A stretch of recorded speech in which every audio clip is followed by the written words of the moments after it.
What's up, party people? This is Rose coming to you from backstage at the presidential debates here in beautiful downtown Patagonia. Thanks for joining us.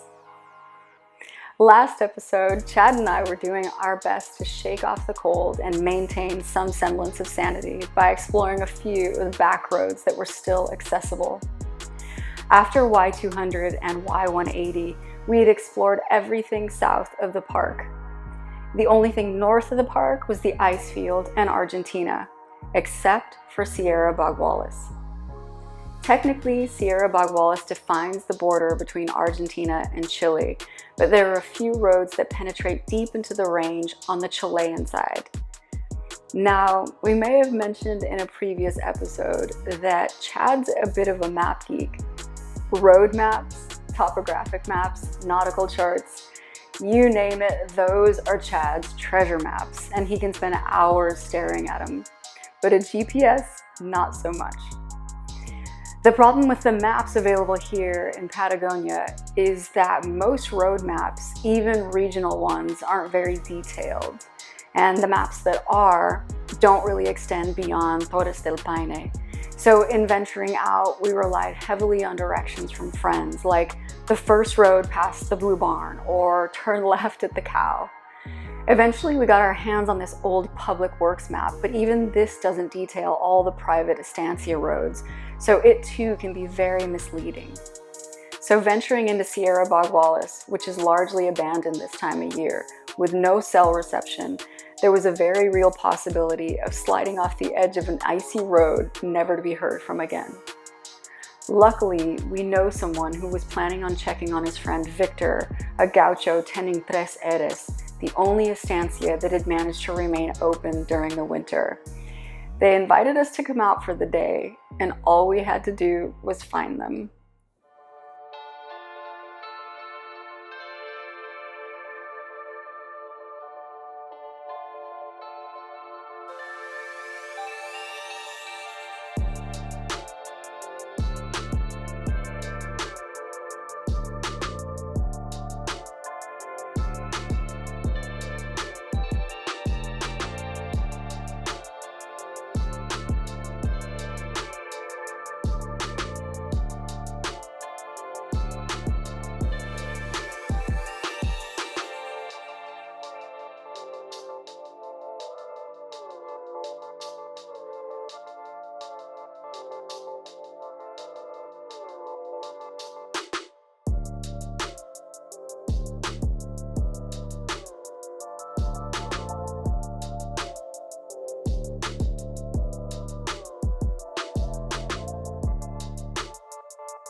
I gotta be honest, I wasn't even all that thrilled crossing it on foot.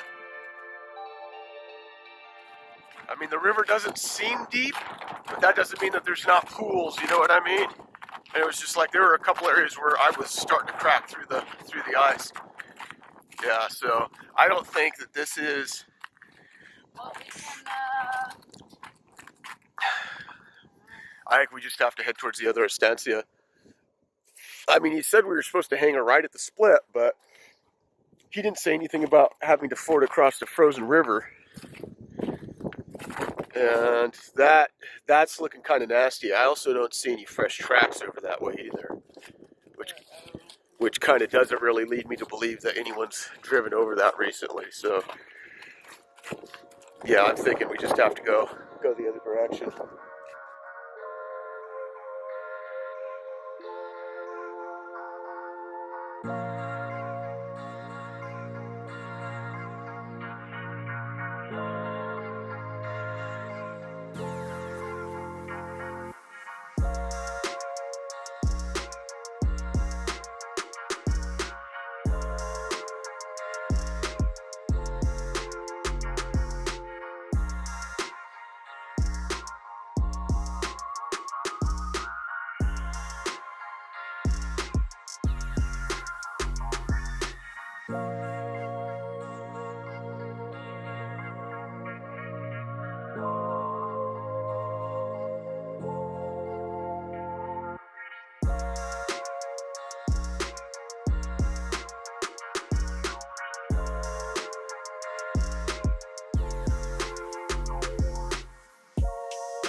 It's no coincidence that our brewery shares the same name as these mountains, which in turn were named after the wild horses that run freely throughout the foothills and surrounding pampas. The headwall precipice of the mountain range, as well as its namesake horses, feature prominently in our logo. Baguales, as they're known, comprise of both wild horses and escaped estancia horses, who, like us, have forsaken the confines of civilization in an attempt to run free.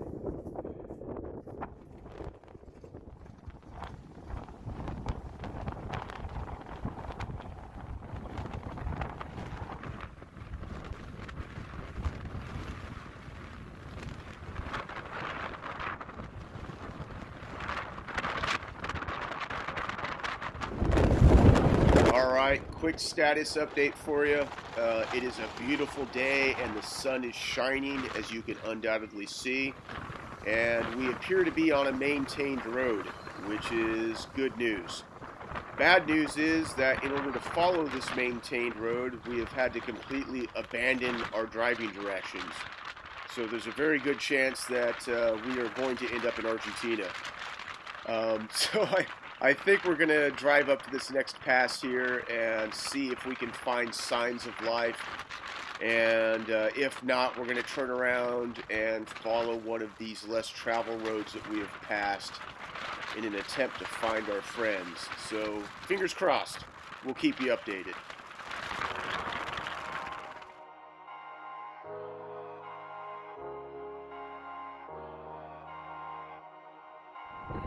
Say hi, Mr. Salas. You're looking the part. You're looking the part.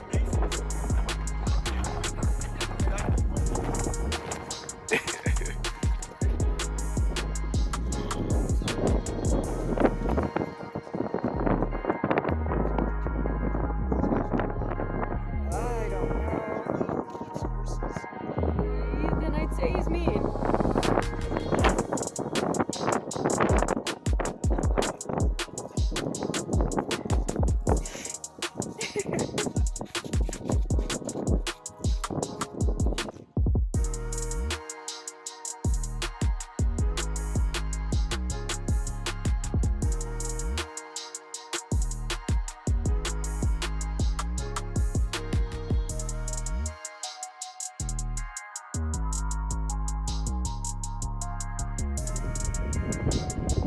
So apparently this is the pig that eats horses.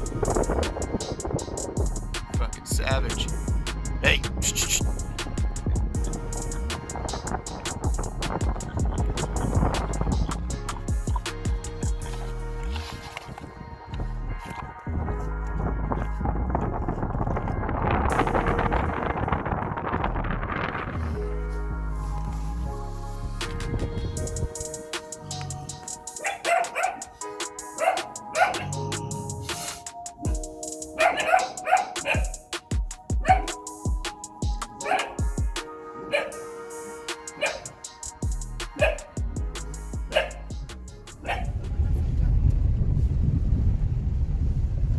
Are these Victor's horses up here? No, these are las Tres Erres from this ranch here. Riquita, ¿ve? Ese coloradito, ese tobiano colorado, ese como... Sí, el que está ahí arriba, el panzón. El panzón ese, esa era la típica pinta de los caballos que habían acá. Pero salgamos a sacarle foto. You wanna take a look to this? Vamos caminando por el río.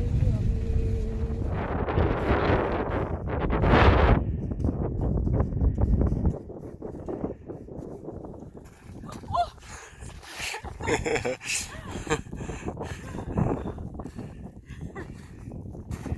was doing okay there for a while.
Those guys were checking me out. Yeah, how did that happen?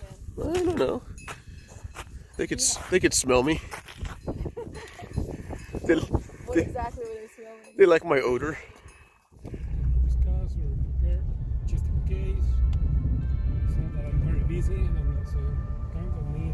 And you never heard back? No, she said like, yeah, thank you so much. Oh, But, okay. we'll find out if we're doing it in September. Was it supposed to be this September? No, we will have the green Oh. or the red line in September. Oh, okay. What was the date for the race, supposedly? March. Okay. Yeah. So I guess there's still a possibility. There's still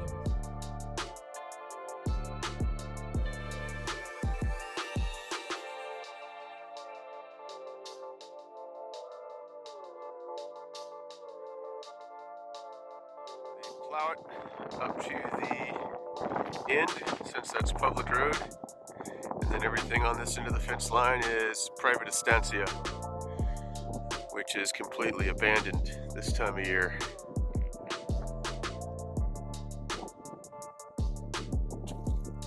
Almost got me. Your aim's horrible. Here's an unfortunate resident.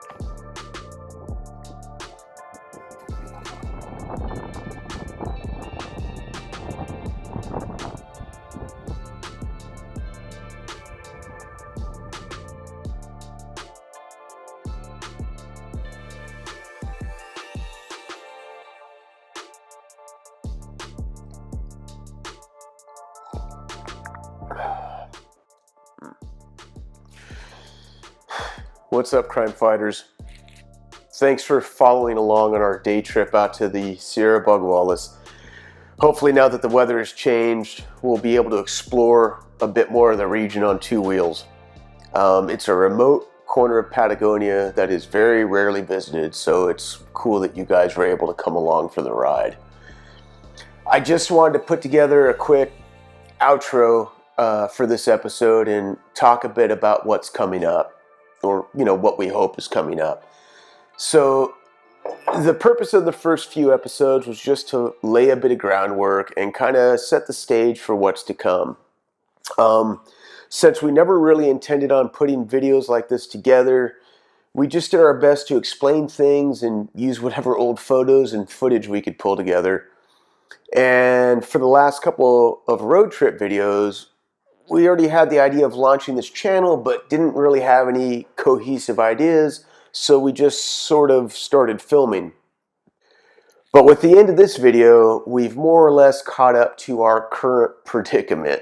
So filming this right now, it's mid-October 2020, and we're now into our 6th consecutive week of our second round of quarantines down here in Magallanes. And I think I'm probably on my 3rd week of my quarantine uniform here. So by the time this video drops, it'll be late October. And from there on out, we should have more, engaging and entertaining content. As a good friend of mine recently put it, he felt like I was trying to sell him a burial plot in those first few videos, which is, I'm not sure that's the angle we were going for. Although with the way things are going, I suppose it might be a viable career path moving forward. So, look, just because we're bereaved doesn't make us sad. We've got a couple more videos in the can right now, and hopefully by the time we post those, this quarantine will be lifted and we can finally start twisting some throttle again. Fingers crossed. So in the meantime, thank you as always for watching, and stay funky.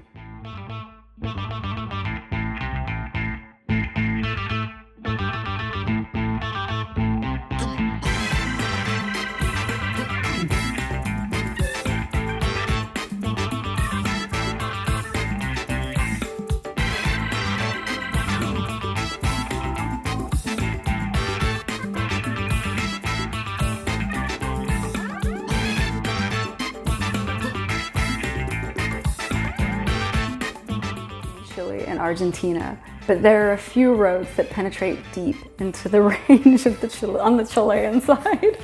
Penetrate deep, you say? Now, we may have mentioned... And I know early on, everybody was posting memes and photos of their quarantine haircuts, but that's nothing compared to what Rose did to poor Keanu. Hey, babe, could you wake up the gimp, please?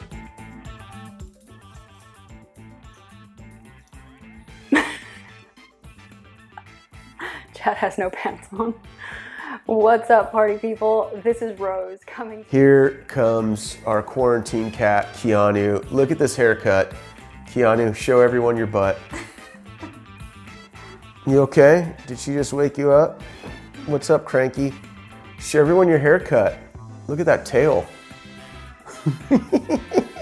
It looks like, what are those things that kind of grow in marshlands? The little corn dogs on a stick? Oh, we used to call them cattails. Yeah, cattail. Well, there you go. Perfect. Keanu, come back. We weren't done admiring your haircut.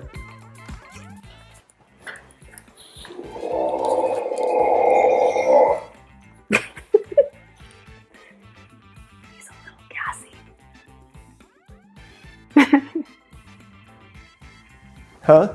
Ah, we're fine. We're fine. I don't know. You want to come in here and say something to the people? The crime fighters?